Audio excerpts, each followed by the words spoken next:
Now, how about them damn Celtics? And we are back with another episode of How About Them Celtics. Sam and I are here recording on Monday, September 30th.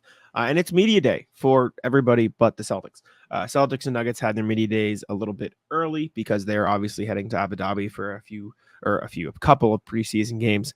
But today is when everybody else's media day is around the league. So all 28 other teams, I believe, have their media day today. And so that's going to be the bulk of our conversation, how it relates to the Celtics, et cetera, et cetera.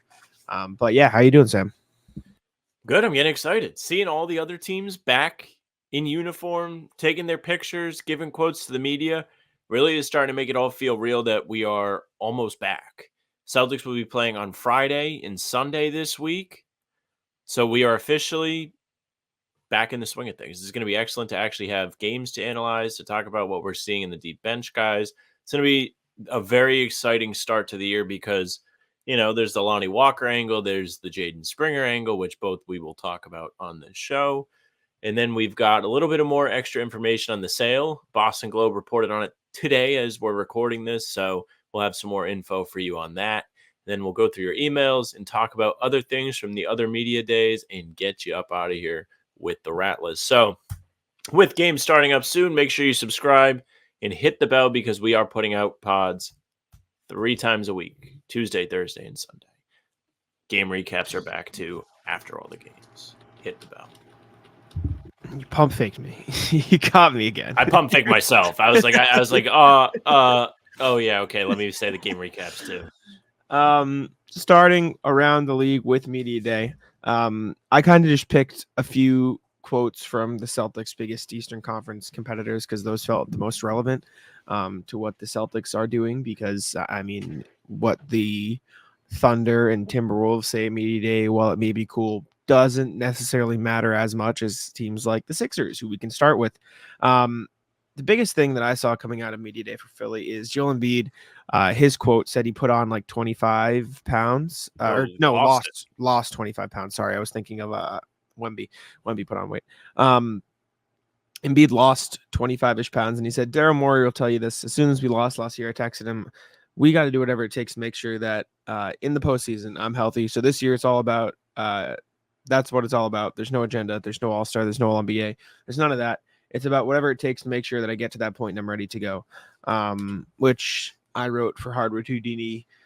That shouldn't matter to the Celtics at all because they beat the Sixers regardless of if Embiid is healthy or not. But also, like, this hasn't been the goal in the past, or are you just emphasizing it now? Like, I can't imagine that Embiid and the Sixers were like, no, I want this over playoff health, right? Like, as much as he might have wanted MVP or wanted All-Star, Sure. like, I can't imagine that he went to them and said, no, I care about this more than the playoffs. That just doesn't sound right. But like, it would be so bizarre. I don't know, just putting this, like, I get emphasizing it and I get putting it out there now, but the first initial reaction is like, well, yeah, shouldn't that always have been the plan, brother? Like, I don't know. It's just a weird, interesting. I don't even know what to make of this. I mean, Embiid's about to be in his 10th season. It took him this long to figure out it's probably going to be easier on all your joints and leg bones in particular to maybe be a little bit lighter. I understand a lot of his game comes from being able to just dominate in the post and be stronger than everybody under the basket. But there is a way to cut out weight and still maintain that strength. And I think that's what he probably learned or went into this summer. Another thing from Sixers Media Day, Paul George got behind the mic in his new drip. And he said, this is the first time I've played with an elite point guard and an elite big man all at once. Yeah, right? True. I think he's never really played with that an elite is big true. Man. Yeah, he's never played with an elite big man before. Great. I don't know. He never played with an elite. I mean, unless you count Roy Hibbert. Roy Hibbert's probably the best center he's ever played with, right? Steven Adams. I guess. No, Roy Hibbert. He's not like elite. He's not at Embiid's level. I'd say Roy Hibbert's probably better than Steven Adams at their peaks. Roy Hibbert did he win Defensive Player of the Year? Or am I losing my mind? I don't know if he won Defensive Player of the Year, but he definitely received votes for the all-defensive teams. 1-time all-defensive, 2-time all-star. He was a big deal back in like 2013. What are we doing? He made the All-Star team averaging 11 and 7. Horford's made it averaging like 12 and 7. That's insane. It is wild to That's a see how real far thing. all-stars have come. His 2 appearances with the Celtics, I think, were like that. He only made it once as a Celtic, but yeah, that's crazy. Yeah, I mean, Paul George isn't wrong, right? He's played with obviously great point guards before. He played with James Harden in LA last year. He played with Russell Westbrook. But this is probably the best player he's ever played with in Joel Embiid, I would argue. You can argue Kawhi Leonard, the health is like up and down. You can argue Russell Westbrook, but like in their prime currently, like this is probably the best fit / player like combination he's played with in Joel Embiid.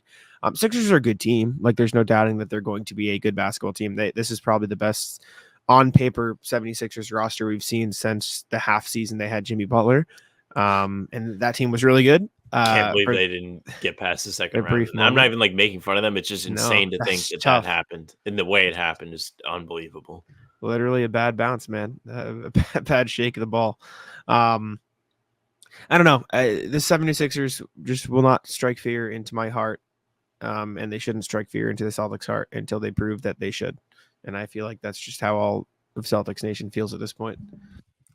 Yeah, little brother. I mean, listen, I will say this about the Sixers. They literally just swapped Tobias for Paul George. It's quite the upgrade. It really is. They're going to be asked to do very similar things. Paul George is going to be able to create far more than Tobias Harris would and be far more consistent when he's asked to produce on offense. So it does make them a little bit more dangerous, but it is just kind of tough to really take them serious until it gets that far. Like even coming into last season, I think there was a lot of buzz around Philly and a lot of people felt like they might be pretty good, and it just didn't happen that way. No, I feel like that's not true for last season. Last season was all what's going to happen with James Harden. I don't know what Philly's going to look like. Like I feel like Philly was a bit of turmoil. Maybe it was summer. 2 years ago. Maybe 2 years 2 ago. years ago. Whenever Jeez, Harden was there. to blend together. That's bad. That's like signs of getting old is when you're like, oh, that was last year, right? And someone's like, no, man, it was like 4 years ago. You're like, wait, what? Yeah. I don't know. Philly's Philly. Knicks also spoke at media day. They couldn't talk about the cat trade. So for anybody looking for Karl Anthony Towns trade, like buzz or them talking about it, it's not official yet. So nobody could talk about it. Tom Thibodeau was asked about, like, somebody said, well, I know you can't talk about any, speculation, but what was it like when you coached Karl Anthony Towns in Minnesota? He goes, good try. Next question. And so they literally couldn't talk about it. But Mikal Bridges said, quote, if you want to be a really good team, really great team, everybody has to sacrifice. Obviously, you want to be one of the best teams. If you want to be one of the best teams, everybody has to be dialed in. And I just think it's really interesting that fresh off a Game 7 loss in the playoffs, they extended Jalen and traded for 2 All-Stars in the same summer, one right before the start of training camp. They're just copying the Celtics. The Knicks had the same exact summer as the Celtics did. You can say, well, the Celtics got better players. It is just the exact. They didn't have the summer, same and I think exact it's really funny. summer because the Celtics made it past the second round. Sure, but I'm saying everything I said could have been said about the Celtics, bar for bar, exactly.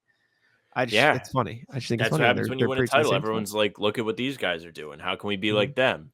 And it's exactly how it happened last year for the Celtics. You mentioned it. The holiday trade was a massive surprise for all of us as we got ready for training camp. I believe it happened after media day, or was it like right before media? I think it was right before media day because it happened on a Saturday. And they couldn't talk about it because actually Brad Stevens might have been able to talk about it. It might have just gone through because I think it went through pretty quick. Because there's a couple days. But that's weird that the cat one isn't through because that happened on Friday.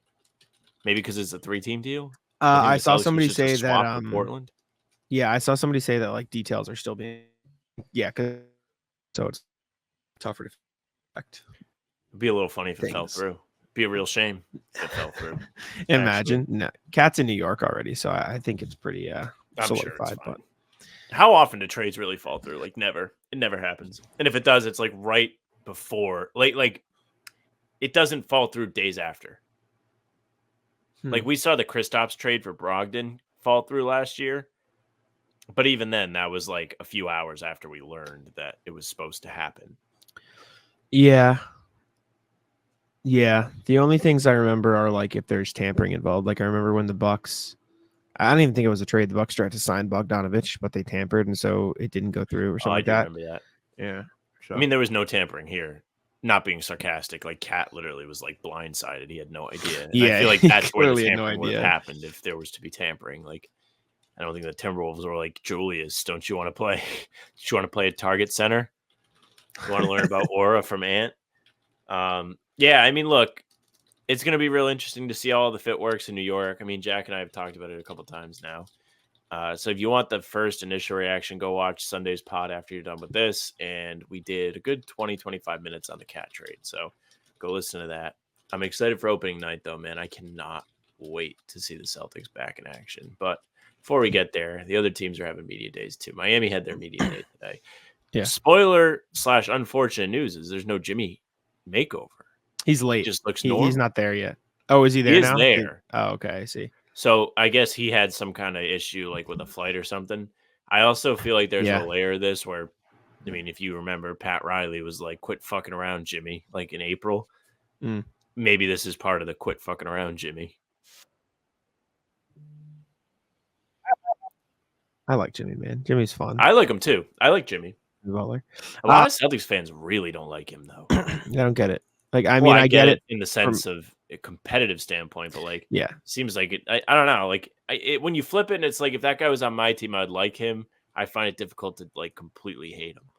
Yeah, I like Jimmy. Jimmy's cool. But somebody asked Eric Spoelstra about the East getting better, like Philly adding Paul George and the Knicks trading for Karl-Anthony Towns, and Spo's response was, "You sound scared," which is just like the most Eric Spoelstra quote. Wait, was he saying the reporter sounds scared or the team sounds scared? No, like the reporters sound scared. I think. I assume. Spo's all time, man. Listen. I know it's a rivalry, and I know Celtics fans don't like the Heat. A lot of likable people individually in Miami, like Jimmy Butler. Love Jimmy Butler. Love Bam Adebayo. Love Eric Spoelstra as a coach. You can have your opinions on Tyler Hero. I don't have one. I know you don't like him. I don't care. But like Josh Richardson obviously is there. I know you like. I know I like Terry Rozier. Fine with him. It's just like them as a collective, irritating for sure. But like if you take your brain away from Celtics fandom for a second, for the Celtics fans that hate them, like they're a very likable team. Like if you are a Heat fan, this is the exact type of team you'd want to root for. And this is just like an A1 top tier Spo quote. So all timer. Yeah. And I think if Spoelstra was the coach of the Celtics, people would love him.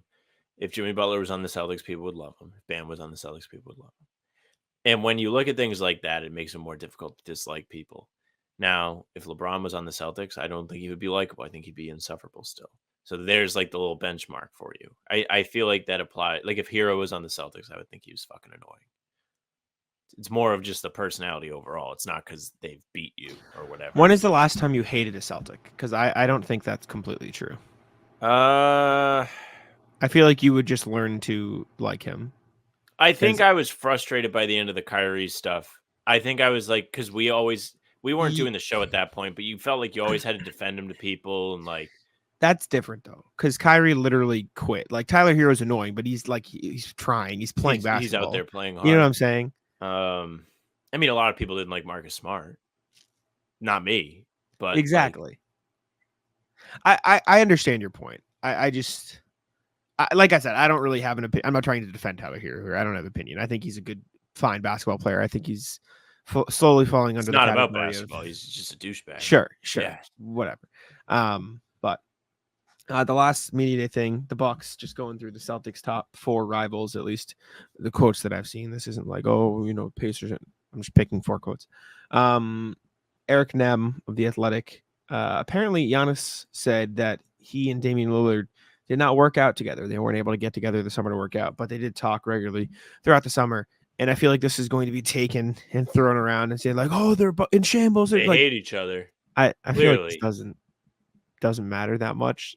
Like it is what it is. They probably both had pretty busy summers. Giannis got married. He had the Olympics. A bunch of stuff. He didn't. Oh, he did have the Olympics. Yeah, he did. And stuff. Qualifiers. So I don't know. Like, sure, probably would have been cool to get them on the court together. Dame is another guy who looks like he did lose a lot of weight because there was a whole thing last summer where he didn't want to go to training camp and didn't want to be working out in fear of getting injured before getting traded. And this summer he like came in and looks like noticeably in better shape. There was also a clip of Giannis doing an interview with junior reporters. I don't know if you saw this, but like No. they had brought in like 2 junior reporters like for an interview. And Giannis went in and I'll just play the video because it's funny. You guys good? I mean, if you want to talk about a lack of professionalism. Yeah, right. PrizePicks is America's #1 daily fantasy sports app with over 5 million active members. PrizePicks is the easiest and most exciting way to play daily fantasy sports, and unlike other apps, on PrizePicks, it's just you against the numbers. All you do is pick more or less on 2 to 6 player stat projections and watch the winnings roll in. One Caleb Williams passing yard gets you 1 win on PrizePicks for every week in September. That's right, only 1 yard gets you an automatic win every football weekend in September. 4 weeks of free W's. Don't miss this deal on PrizePicks because it's gone when September ends. Also, you can now win up to 100 times your money on PrizePicks with as little as 4 correct picks. Sam and I used PrizePicks all season long while on How Bout Them Celtics pregame shows. We picked Jason Tatum dunks, we picked Drew Holiday steals, we picked a ton of stuff, especially during the finals when Kyrie Irving and Luka Doncic, we were kind of preying on their downfall. Download the PrizePicks app today and use code CLNS and get $50 instantly. When you play $5, that's code CLNS on PrizePicks to get $50 instantly. When you play $5, you don't even need to win to receive the $50 bonus. It's guaranteed. PrizePicks, run your game. Look no further. I mean, Jack and I cannot go to games and act like this when we see Tatum or Jaden Springer. Man, No, we have to be professional. I love Giannis, man. Giannis is It's great. just a slap in the face to real journalists everywhere. He's another guy who I refuse to dislike. He's just Giannis is a fun fine. guy. Yeah, Giannis is cool. I like Giannis. But yeah, I mean, I think we've talked about it a lot during the summer. I feel like a lot of people are just sort of discounting the Bucks as a team that could compete with the Celtics. They had a pretty good offseason, like under the radar. Like Gary Trent, good signing. Delon Wright, good player. Signed Taurean Prince. Like they signed solid role players throughout. Obviously, the Chris Middleton health aspect will just always be a thing perennially now, apparently. But even past that, like you look at their roster, and if you roll out a starting lineup of Damian Lillard, Gary Trent, Giannis, Taurean Prince, maybe Brook Lopez, and then you bring off the bench like Bobby Portis, Delon Wright. Like they've got a fine roster now, and if those guys can stay healthy, if Dame can even have a similar season, and then they have Giannis in the playoffs, we're probably talking about the Bucks a lot different from last year. Obviously, there's the Doc Rivers factor where we'll see what happens, but talent-wise, the Bucks should not be discounted in the East. Yeah, I agree with you talent-wise. I just think the thing about Milwaukee that really if I was a Bucks fan, I'd be like kind of uncertain, even though you want to be optimistic, is you can point to all the 3 guys that are supposed to make that team go, like as part of the engine, Giannis, Dame, Middleton, be like, well, they might get injured. Like not as in like, oh yeah, anybody can get injured. Like, no, like they all are like riding an injury history into this season. And it's like, how do I really feel about them going through the entire season and being really fresh for the playoffs? And that's a real question mark. One more quote from the Sixers media day today. It's very important that we must discuss. Comes from Kai Carlin. Andre Drummond, I am the best rebounder to ever play the game. Greatest rebounder of all time. He's back. All caps. I've got nothing. I don't know what to say.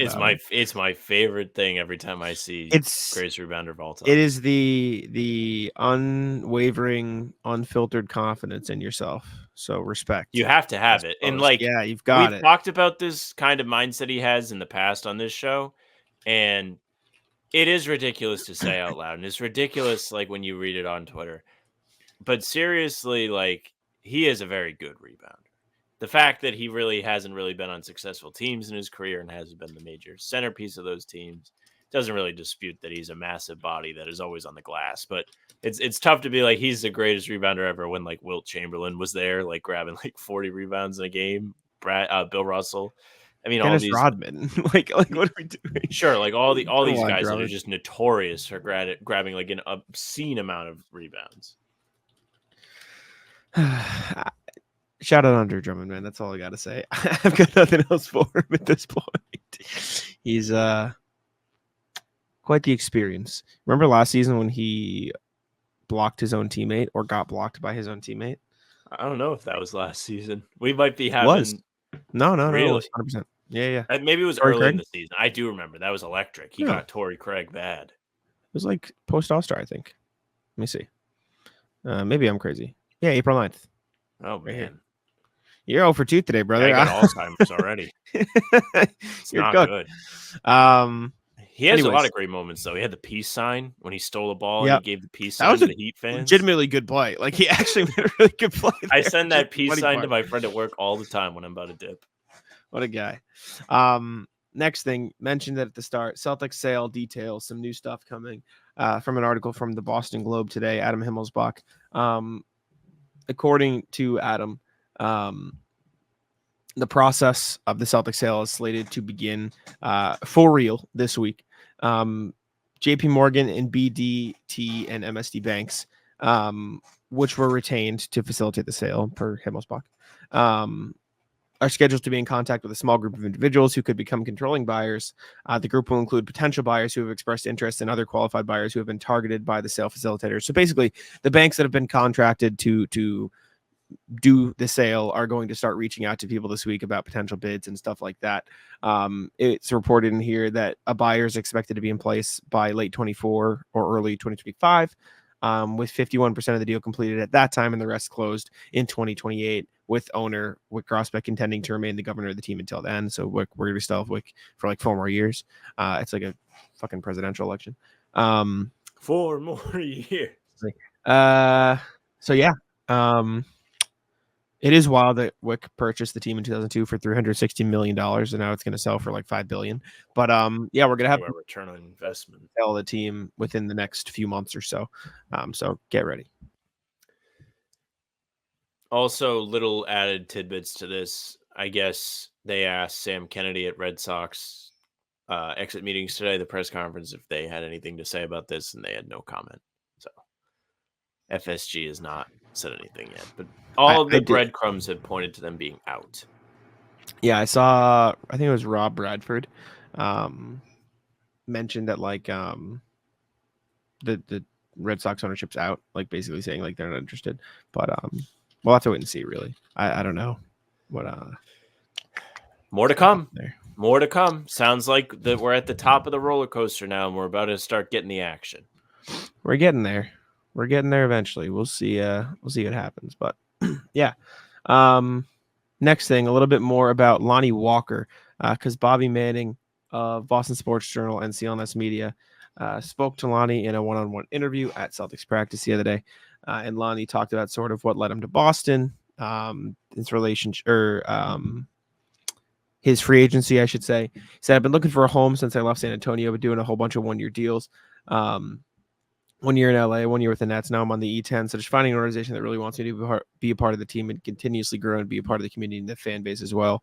To finally find a team that I'm with for a long-term deal, whatever it might be, and just be embraced. I think since I've been in the league, I've always dealt with a lot of inconsistent minutes, et cetera, and stuff like that.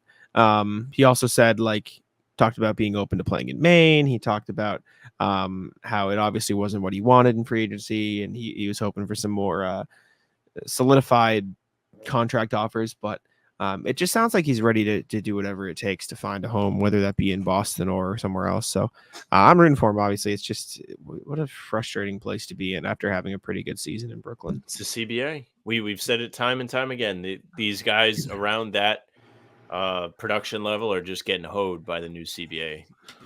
Not a single guaranteed offer in free agency.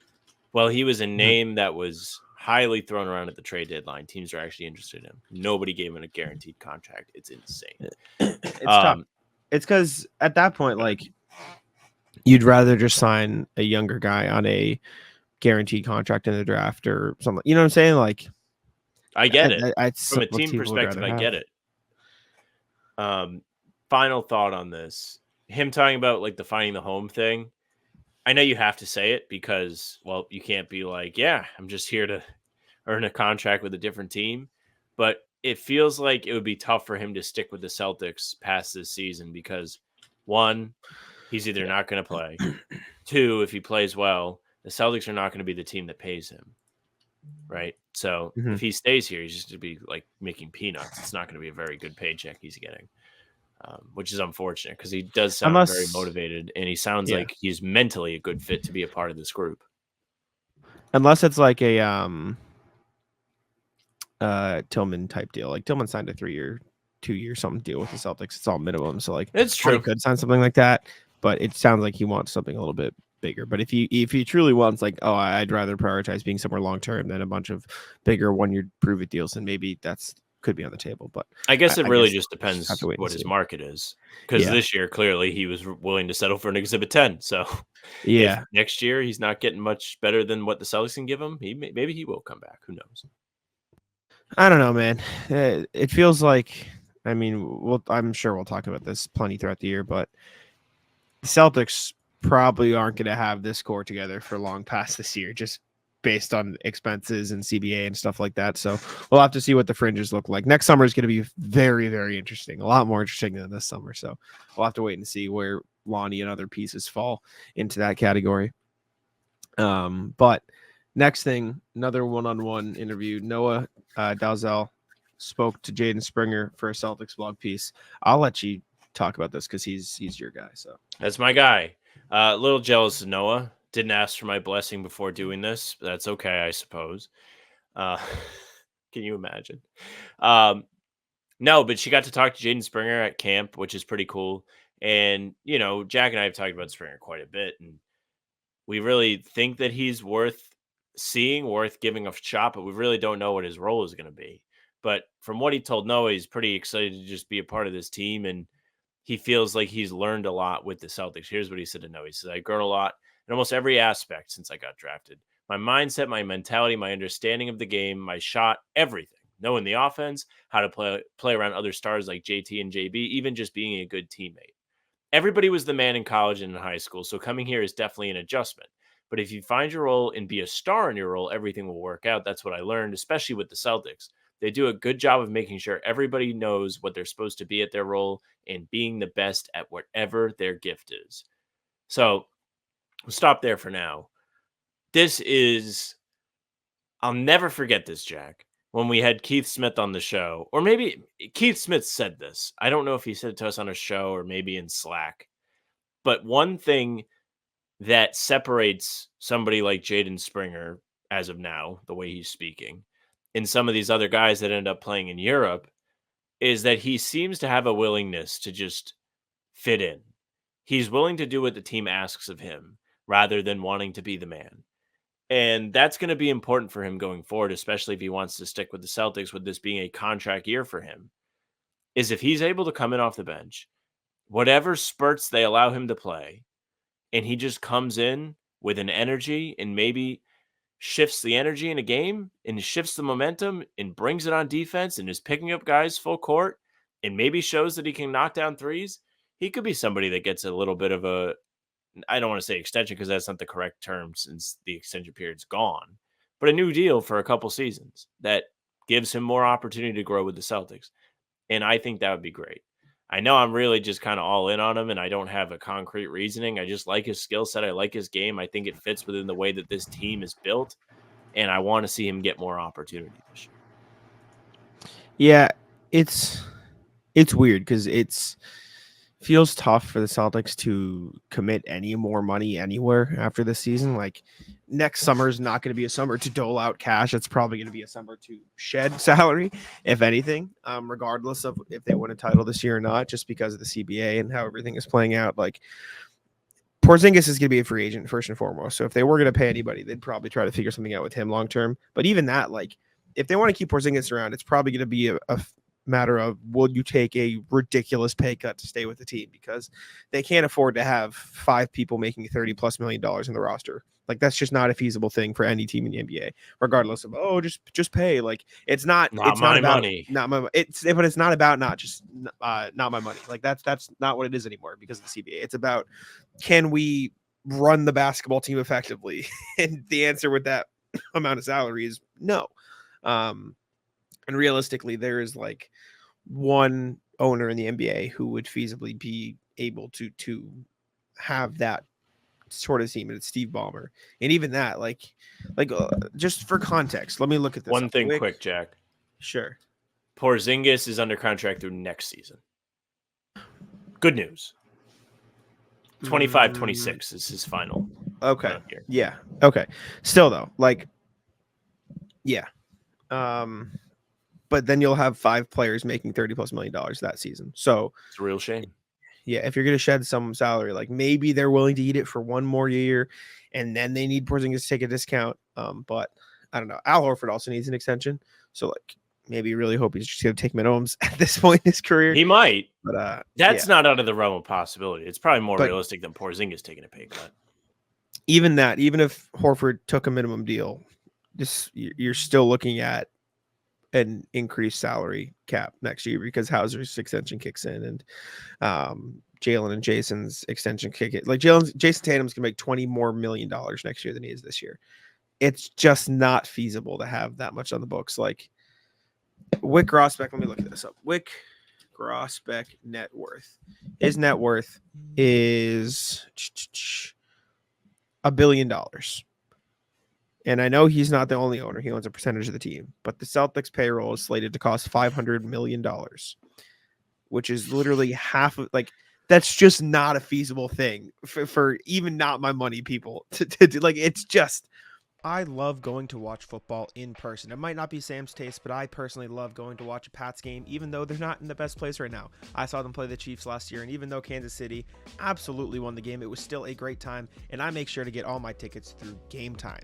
Game Time has a new feature called Game Time Picks that makes getting tickets to see your favorite teams play even easier. Game Time Picks filters out the fluff to show you only incredible deals on great seats, so you don't have to waste time searching through thousands of tickets. Me and my friends are going to see the Red Sox tonight, and guess what? Game Time was the choice. You can pick the great deals, and like I just mentioned, you can filter out all the fees, you can filter out everything to make sure you are getting the best deal possible. That is my favorite thing, getting to know what the exact price is before I purchase, because I know I'm getting the best deal on Game Time. You can see the view from your seat, you get the lowest price guaranteed, even if it's canceled. Cancellation protection is great. It's the perfect app to buy all your tickets. Curation makes it easier to save more on sports, concerts, comedy, theater, and everything else. I saw Noah Khan this summer, and guess what? Game Time came in clutch. All-in pricing, again, my favorite thing. Toggling this feature shows you the total upfront with no surprise fees at checkout. Take the guesswork out of buying tickets with Game Time. Download the Game Time app, create an account, and use code CLNS for $20 off your first purchase.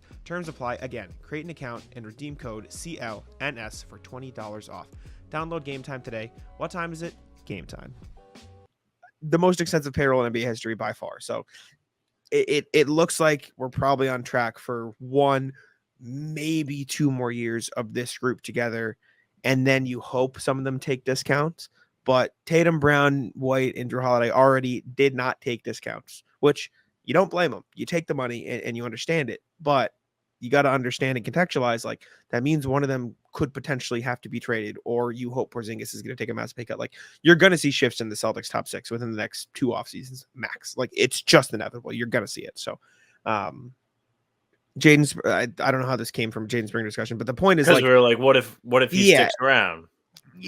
How? Unless he takes, he's not going to be making a ton of money. I would imagine whatever his it would have to is be a with minimum. The Celtics, it would be close to the minimum, if not the minimum.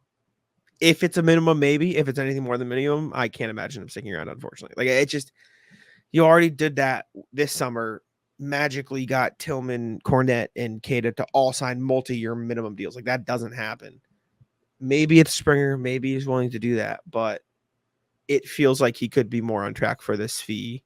I'm going to get a multi-year deal elsewhere track. This is going to sound ridiculous. Uh-huh. What if they decide to trade Peyton Pritchard at some point?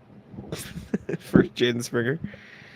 Not You're for right. Jaden Springer, but No, they but feel confident enough in Springer where they feel like they can use that Pritchard figure to bring it, like a mid-season deal where you're getting a rental and you're what if we had this guy? We really could use this.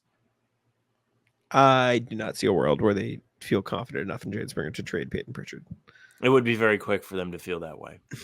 Just to wrap up what he had to say to Noah, and then we can continue this or move on. It does not matter. He just was talking about his goals. He said everybody's got goals and aspirations, but what I can do here is go out there and play as hard as I can and be a good teammate and just be the best at whatever role they give me. Some stuff you can't control. You just go out there and have fun. And I really feel like everything will work out. I want to accomplish everything. You never want to sell yourself short. I'm just trying to work on helping this team the most I can. All of the accolades and stuff will come later. But of course, everybody's dream is to be the best player ever, which, I mean, that's how all those guys get to the NBA is because they put in the work or they're really fucking tall. Yeah. The what will the Celtics do conversation is an interesting one. We should probably save it for a rainy day. We'll have it plenty of times throughout the course of next season for sure. But we'll see. See what happens. Yeah, I mean, I like Springer. I hope he plays well this season. I just don't know how realistic that he's with the Celtics long term. It'd be cool, but it does feel like if he doesn't play well, they probably won't keep him around. And if he does play well, they probably can't afford to keep him around in situation. Like, unfortunately, that just feels like what we're on track for. Why do you think they make that trade last year then?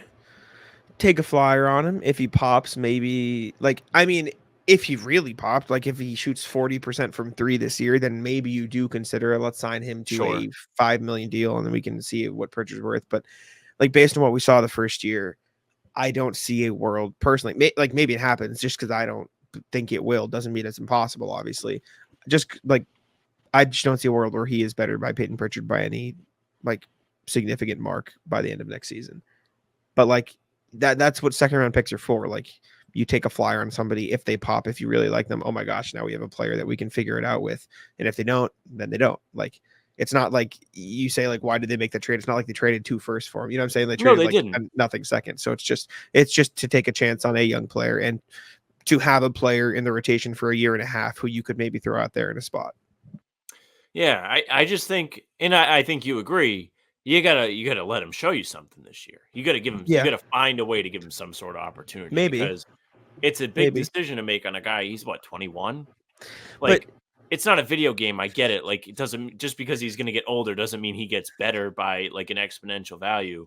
But he's also like literally not fully developed yet. Like, yes, but also I think not every trade is always made with the let's definitely keep this guy around for 5 years. You know what I'm saying? Like that's just not every trade is like that. And maybe the ideal world is that happens, but you make trades like this because you want to see what you can get out of a guy. And I don't think they dislike what they've seen from Springer. Obviously played well in summer league and they shut him down. So they saw something, but just because you see something good doesn't mean that you're always going to keep that guy around like a Lonnie Walker. Like, you know what I'm saying? Like, that's just not how the league works.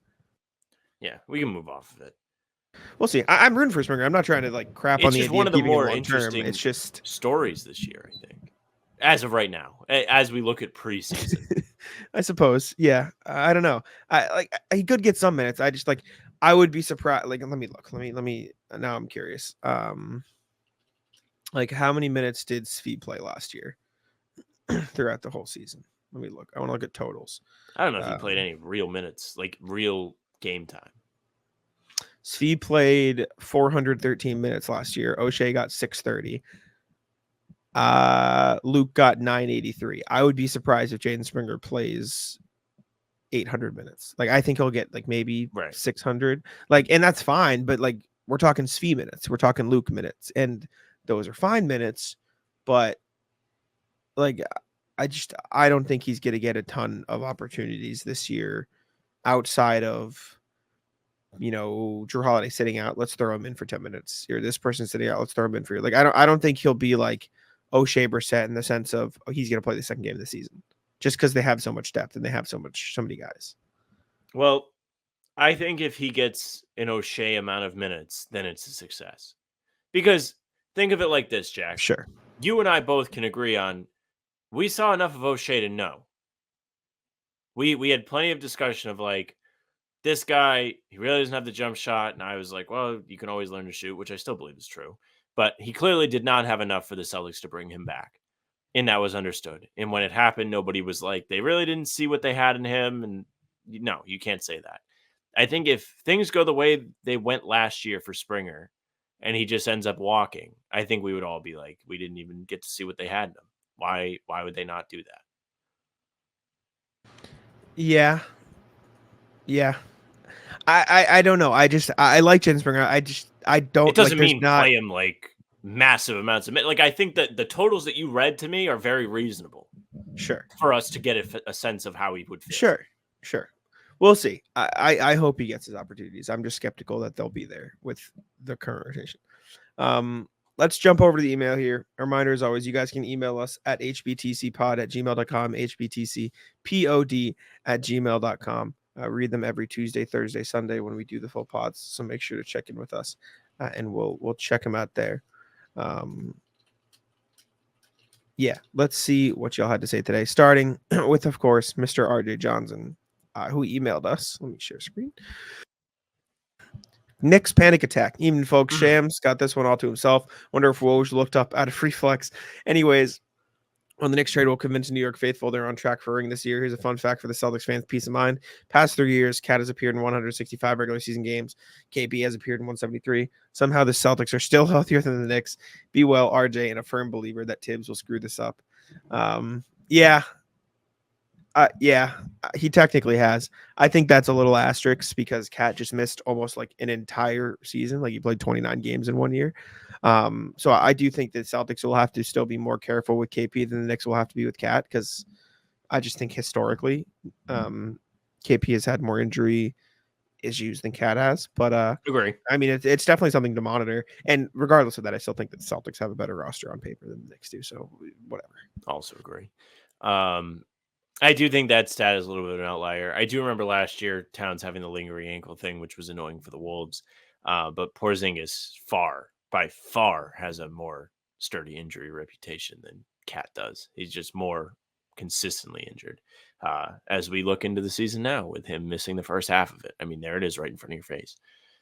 Good luck to them. We'll see what happens. Next thing from RJ again, I believe. A calmer look at the Knicks trade. Afternoon, Sam and Jack. A good night's sleep does wonders. The Towns trade fits in with the Knicks roster moves over the last few years. Taken as a whole, they don't worry me. The reason being is they remind me of the deals Danny was making for the Celtics starting the summer of 2018. 18-19, he brought in Hayward and Kyrie. 19-20, so much as it could, but then Terror's year shipped off developing. In all 3 years of Brad, he did his best to get to the finals, but the team's never had enough. Something to clear the hump. At least the Celtics kept a core of Jason, Jalen, and Marcus through it all. By comparison, the only Nick still on the roster from the end of 2021 is Mitchell Robinson. Last year, they seemed to coalesce around a pretty solid squad of Brunson, Hart, DiVincenzo, Hartenstein, Randall, and Anobi, Robinson, McBride. Unfortunately for Knicks fans, they moved on from players who were playing full seasons in Hartenstein and DiVincenzo to build this year's iteration around a more fragile Robinson, Townsend, and Anobi. I don't see the Knicks improving their regular season record, and the best they might be able to hope for in the playoffs is staggering into the ECF. Maybe, heck, I don't even see them having a better chance to spoil the ring ceremony opening night.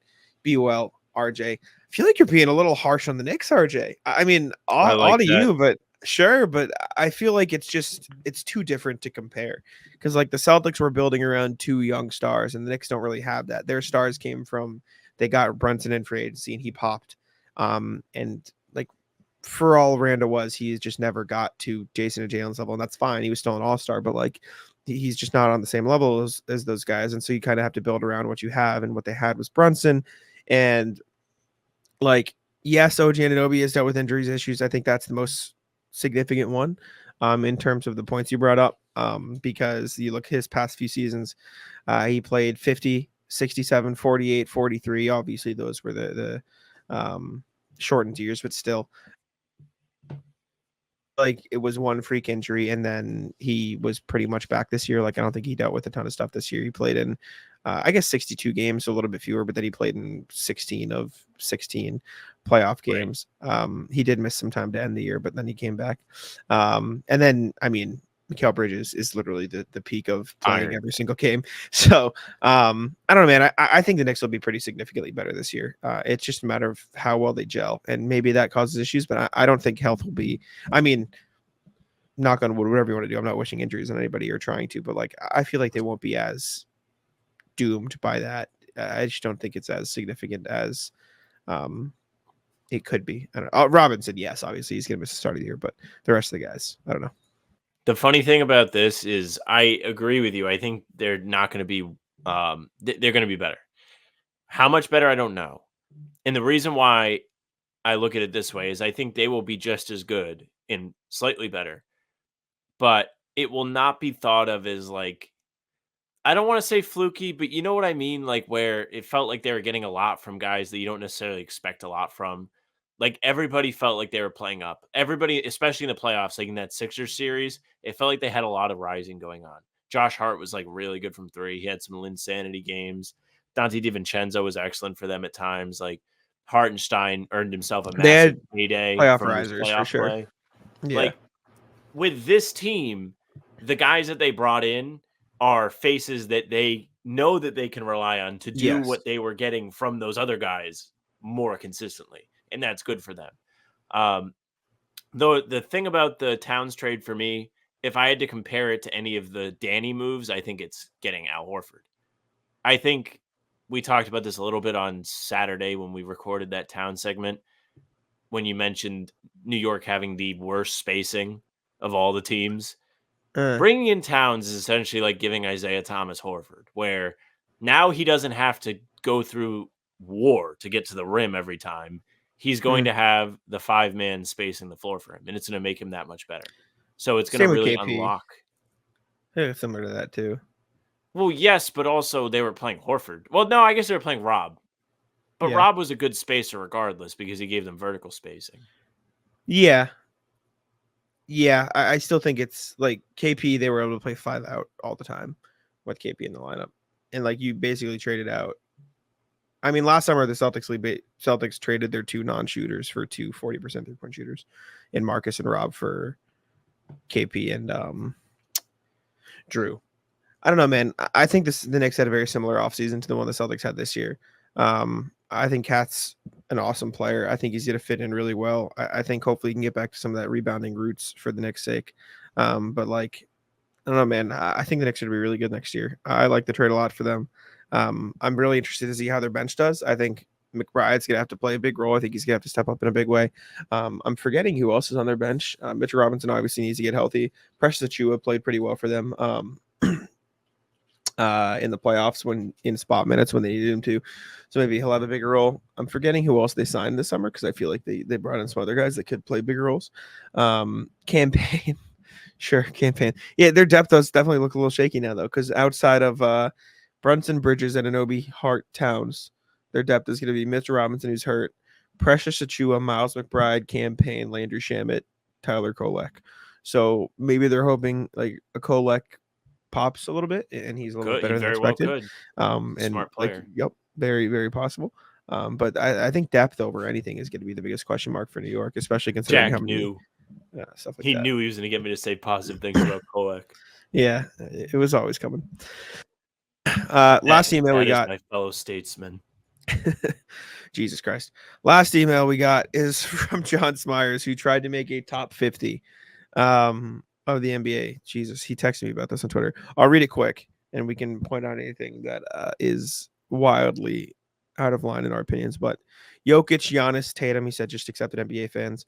Luka, Embiid, Shea, Ant, Brunson, Curry, KD, LeBron, Jimmy, John Morant, Donovan Mitchell, Devin Booker, Jaylen Brown, Zion, Jamal Murray, I assume, Halliburton, Trae Young, Kyrie, De'Aaron Fox, Maxey, Anthony Davis, Damian Lillard, Kawhi, Paul George, LaMelo, Sabonis, Bam Adebayo, Paolo Banchero, Julius Randle, KP, Wemby, Drew Holiday, Scotty Barnes, James Harden, Karl Anthony Towns, Mikal Bridges, Derek White, Lauri Markkanen, Brendan Ingram, Şengün, DeRozan, Bane, Garland, Siakam, Cade, DeJounte Murray, Fred VanVleet. You don't think Drew's better than some of those guys at the bottom? Did you say Drew? Oh, he did. He put Drew above Barnes. Drew's my right bad. Wemby's got to be so much higher than this. Immediate thought. Yeah. I feel like Jamal Murray shouldn't be above. Absolutely not. He's maybe all of the guards that he's above right in that stretch. He's way too high, I think. Jamal Murray is not better than above, Halliburton. Not better than Trae Young. I know you dislike Trae Young, but he's not better than Trae Young. I think Trae Young's worse than some of these other guys on the list, but like I just think Jamal Murray might be worse than all of the guards that he put right behind Jamal Murray. Yeah. I'm looking at the Ringer to see if anybody on this list. Do you have Zion? He did have Zion. Zion's on there. Also, Kyrie. Randall's not better than Porzingis, unless you're like, well, Porzingis is going to play half the year. Is Tyrese Maxey on this list? Yeah, Tyrese he's Maxey's right at the end of that. Oh yeah, he's right here. He's there. Let's see. Rudy Gobert's not on the list. Probably should be on the list. He's better than Cade. He's better than DeJounte. He's better than Van Fleet. Siakam Better, should be definitely higher. better than DeRozan. Siakam should be way higher. DeMontis He was Sabonis really should good be in the way higher. playoffs. DeMontis, Bam, and Wemby right here in this little thing, way higher. Way too low. I think Ant's overrated in general, not even just on your list. I don't think he's a top 10 player in the league yet. I think that's crazy. Definitely not. Let Definitely the hate not. out, Jack. Brunson's better. Curry's better. KD's better. LeBron's better. All of that immediately. I think you have arguments right now for JB, for Book, for Jimmy, if he's healthy, for sure. AD, I think, is better than him right now. AD's way Jalen too low maybe on should this be at list. 13. I think Jalen's better than At least Booker. This stretch right here is, I think, very interchangeable for the best shooting guard in the league behind Shea, because I think Shea's probably a shooting guard. Overall, Maybe John, the this point isn't guard bad. is. We're just No, it's fine. Yeah, dissecting we're it just. for I mean, content. this is the point. Thank you. I would Thank never you. do this. I hate lists. So Siakam's got to be way higher. I agree. That's he was crazy. excellent in the playoffs. Yeah, he was really good. I'm trying to see if there's anybody else who wasn't on the list. I'm going to like the Ringers top 100. Let me see. Harrison Barnes being there is crazy. Oh no, he said Scotty Barnes. Scotty. That Yeah, shows Scotty. you where my mind's at. Jalen Williams should probably be on the list above some of these guys. Same with Chet somewhere. Jaren Jackson Jr. probably somewhere. Jared Allen maybe. I don't think DeRozan should be in the top 50. I think he's fine, but meh. Other than that, I'm fine with it. I don't think Cade should be in the top 50. Sorry, Sam. Nah, not in. Same with LaMelo. Cade Cunningham, who's 48. Like, he probably has a little bit to prove before he's in there. I don't think that's outrageous. I do think Cade had an impressive season last year, despite the Pistons being the bottom of the barrel. I think the craziest one for me is LaMelo Ball being above Domantas Sabonis, Bam Adebayo, Paolo Banchero, Wemby, Drew, Cat, Mikal Bridges. Like, what has LaMelo Ball done for you? Like, ever? Like, he made one All-Star team, and he's been hurt every season since. Charlotte going to be any good this year, Jack? No. You don't think they take any kind of step up? It feels like they're due for a step up. I think, in general, a lot of teams are quote-unquote due for a step up, and that is why no one is actually going to take the step, because a lot of teams are due, which means everybody is getting better. And, like, you look at the Eastern Conference, like, if you want to call a step up, like, maybe they win 5 more games. You know what I'm saying? Like, I think they'll be better, but I don't think that is going to mean anything in the grand scheme of things. Like, you look at the East, I think they're better than 5 teams. Like, I think they're better than the Wizards. I think they're better than the Nets. I think they're better than the Bulls, probably, maybe. Like, I only think they're definitely better than 2 teams, and then I think they're in the same tier as the Hawks, Pistons, Bulls, and maybe Raptors. And you know what I'm saying? Like, that is what can maybe get you the 10 seed if you're lucky. So we'll see. I don't know. I like Charlotte. I like other pieces, but it's just tough to predict this year are going to be fun, I think. I agree. Those will be coming. Anyways. Soon. But thank you, John. Thank you, John. Thank you, RJ. Jumping over to the NBA section here. Speaking of the Bulls, Lonzo's apparently going to be ready for the start of next season. And I lumped that in with Ben Simmons saying people are forgetting how good he is when he's healthy. Listen, I've been the Ben Simmons guy on this pod for years. I'm going to stick with it. I would love to see Ben Simmons healthy, because when he is healthy, he is a damn good player. I just don't believe he's ever going to be healthy. Like, I'm not going to believe it till I see it.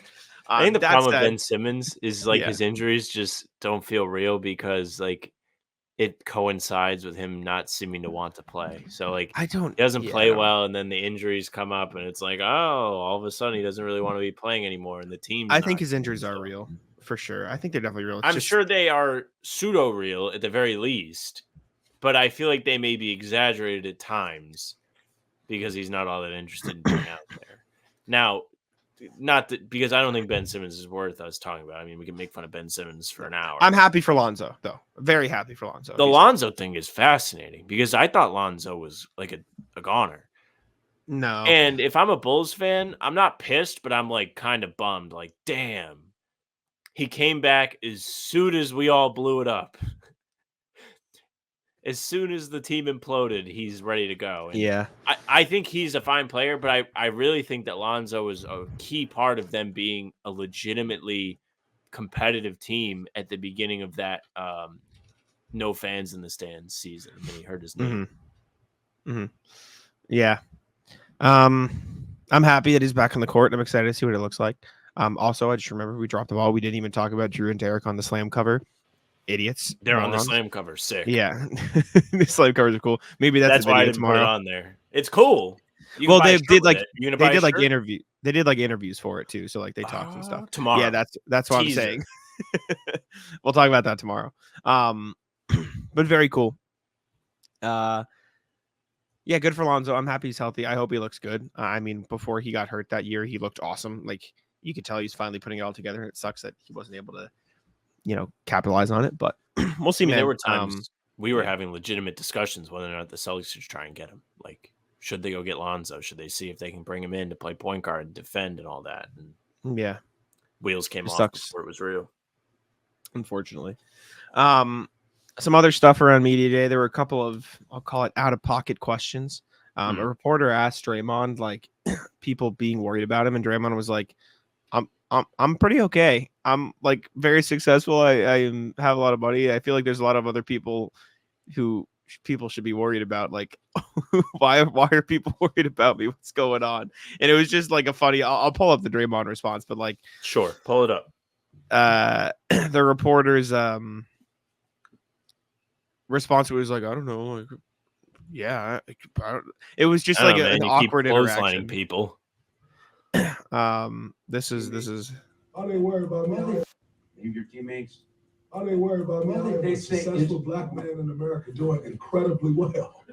What's the worry? They worry about you. There are way more people in this world to worry about than me. That's for sure. But we're here now, so we're all here. I don't think you should worry about me. Okay. I'm doing pretty well. If you would have told me when I was 13 years old in Saginaw, Michigan, without a pot to piss. Whatever. He goes on. It was just the way he doubled down. He goes, "Well, we're here now." I'm like, oh, I would like. I'm just picturing myself asking that question and following up like that. Oh, it'd be awful. Like pain. Yeah, I mean, I don't think it's an unreasonable like question. I think the phrasing probably. I don't either. A little. I think he should have phrased it a little better. Are people like maybe say like season handling? I know you had that mental, like, you know what I'm saying? Like, phrase it in a way that is not people are worried about you. Like, let's change it a little bit and make it a more specific, like, directly ask about what you're asking about. That is one of my biggest pet peeves. Like, it happened at Celtics Media Day too. A reporter was like, so how are you going to use USA as motivation? And Jason was like, ask me what you want to ask me. Just ask the question. If you're going to try to be ballsy and ask about stuff that you think is awkward or you think people aren't going to want to hear about, ask them about it. Don't dance around it, because then it leads to shit like that, or it's awkward. Or just don't ask. If you're not gonna ask, don't ask. You know what I'm saying? Like that is my thing. Yeah, sure. I mean, I think that the Draymond question is a little more justified. I didn't see the clip before you played it, so when I saw this on the sheet, I was like they're asking him if like players should be scared of him, which I think is a more realistic question to ask. But like, I think his response is a little wild too. Not to say anything that he said is incorrect. He is doing just fine for himself when you take a step back and think about it that way.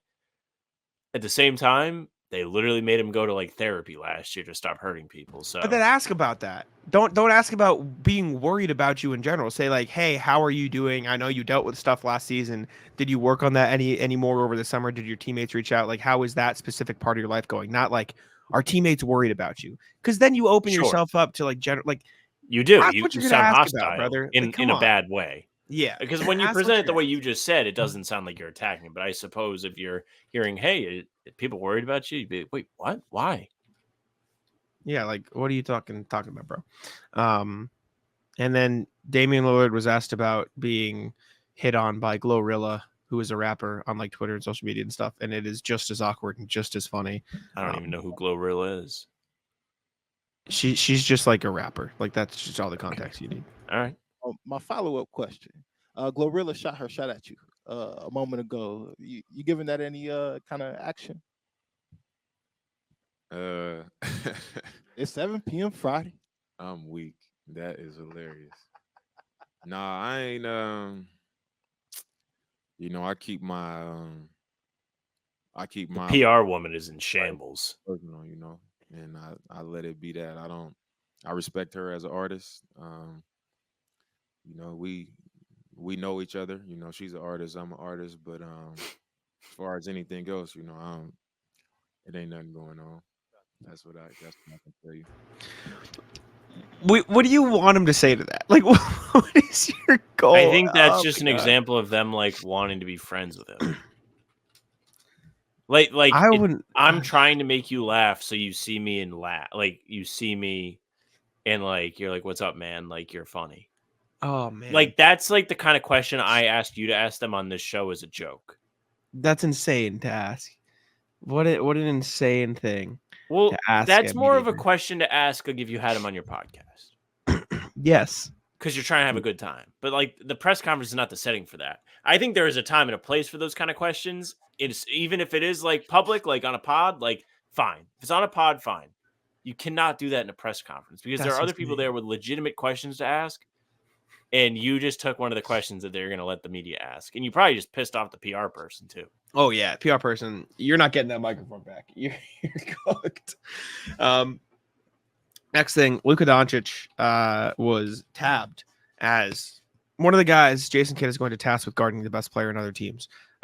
Jason Kidd was asked, Can you send me this tweet, please, so I can Shane Gillis it? Yeah, who's going to ask the best player, or who's going to guard the best player? Who in the Mavs starting lineup will get the toughest defensive assignment? He goes, Luka. Why not? He said it'll be a committee. In all seriousness, there will be nights when Luka has to guard somebody. Good luck. He said, Luka, why not? And the entire room laughed. He paused for laughter.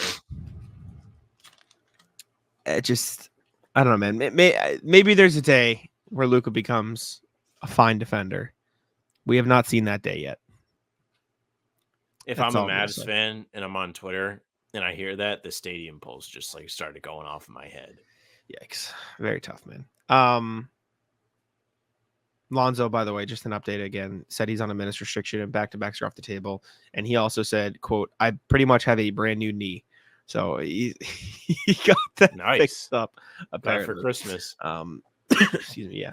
Last NBA thing before we get to the rat list here. Dikembe Mutombo passed away. We don't have to talk about it much, just acknowledging it, respecting it. A lot of people talked about it at media day and stuff. Joel Embiid talked about how he paved the way a little bit. Stuff like that. I know Masai Ujiri, I think, talked about it as well. Fuck cancer, man. I just why I didn't even know that he was dealing with that. He wasn't even that old, like Dikembe 58 Mutombo, age 58 years old, dude. That's scary. That's a terrible thing. Man, just shout out to Dikembe, man. Shout out to Finger Wag. Goat. That's all I got. I don't know if you have anything, but his son posted a great message today. I don't know if you saw the post. It was from Instagram. Somebody put a screenshot. Basically, he's like, my dad's my hero because he really cared about people. Like, dad made him a superhero, and he was a fantastic guy. I saw another story that somebody put up today that was talking about Dikembe. You ever hear like the cliche at the airport where they do not let you in once the door's closed? Mm-hmm. Like somebody was about to get hoed by that, and Dikembe Mutombo told the person no, and he literally went no, no, no, and she turned around and he was right there, and she posted a picture with him. Man. So pretty awesome guy by all accounts. Everything you see about him is just he's good dude, just an amazing human. So it sucks that he no longer with us. But shout out to Dikembe, man. That was all we had to say here, but. We can move on to no Reddit post of the day. Are we done with that for the year? No Reddit post today. We had content today. In that case, let's jump to the rat list here. What do you got for me? Rat list. I feel like my body is somehow becoming more and more fragile by the fucking week. All my muscles are fucking tired in my legs. I have no idea why. I had to rest because I hurt my hip muscle, so I went back and started running, and I bitched about that on here. All I do is bitch about my fucking fitness now. I'm sorry, listeners. I'm sure you're so sick of hearing me fucking complain. But anyways, I'm able to run. I'm good. But for whatever reason, my hamstrings are unbelievably tight, and I have no idea fucking why. I stretch every night before I go to bed. If anybody has any suggestions, please let me know, because I stretch so much. I don't stretch an egregious amount before I start doing physical activity anymore. I stretch an appropriate amount, so I'm not like ruining my day by doing that. But I woke up on Friday after not having done anything since Wednesday, and I felt like I was like afraid to bend. It was not good. So boring rat list to start, but I had to bitch. Fair enough. When you got to, you got to. I feel like I had something. Shoot, what did I do yesterday? Oh, fantasy football. I was gonna talk about fantasy football. Kind of anti-rat list, but this has just become where I get to talk about stuff. I might win this week in my The one where you're awful. Mm-hmm. Well, I'm not actually that awful anymore. My team is actually looking kind of I don't want to say good, but Competent. bad. Yeah, competent. Jordan Love is my quarterback now. I didn't start him this week, but I'm looking Okay. at my week 5 lineup because I made He's another back. trade yesterday. Well, first up, my matchup, I'm up 106 to 81 right now, and my opponent has Jahmyr Gibbs and Amon-Ra St. Brown. So if they have like good games, I lose, but if they had bad games, I win. You know what I'm saying? You so, like, might lose. It is the best chance What I've is had the in a week what does so the far. percentage say on the app? 44% for me. Not great. Sam, the Who highest are they percent playing of today? the Seahawks defense, which is pretty good defense. You're probably gonna lose.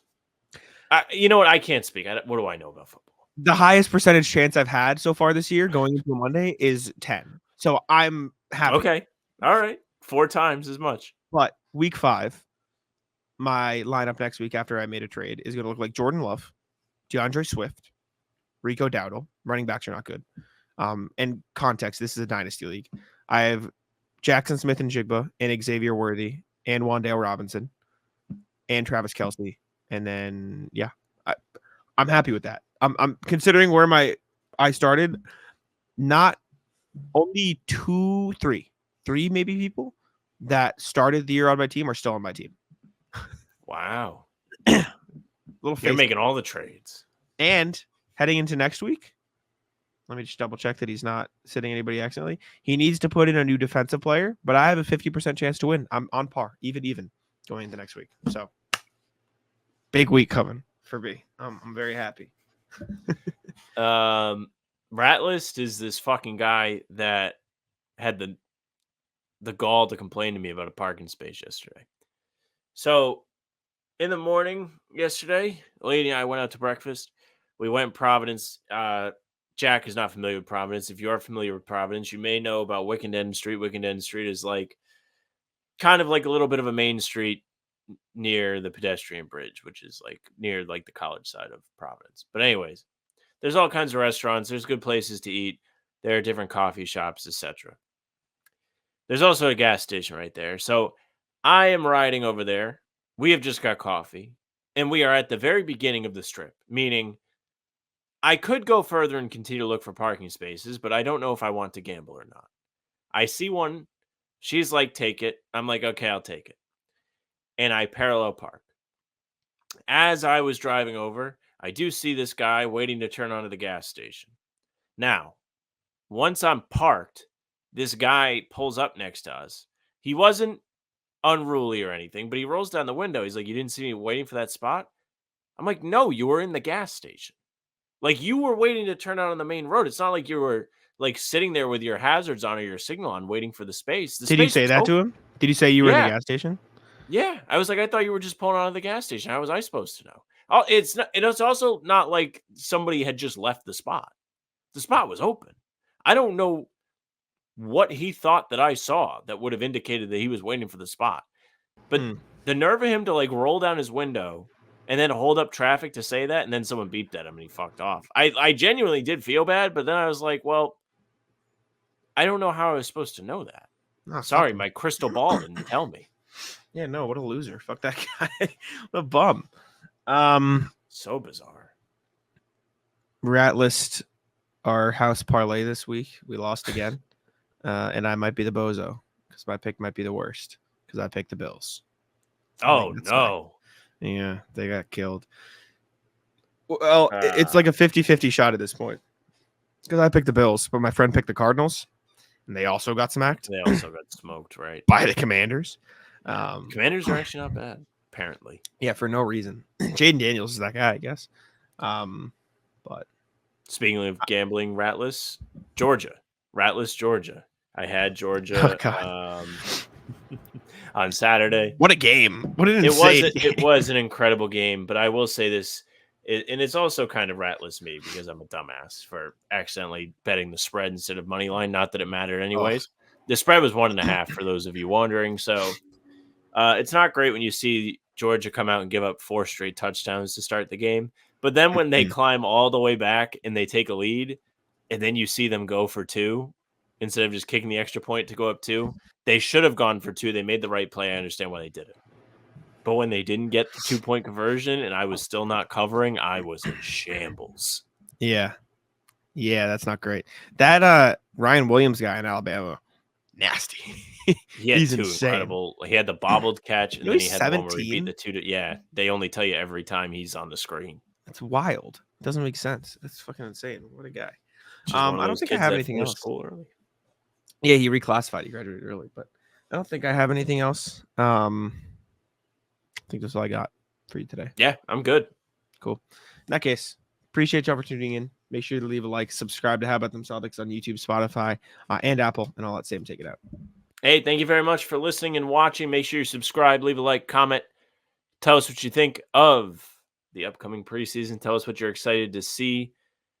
Feel free. Make sure you subscribe and hit the bell too.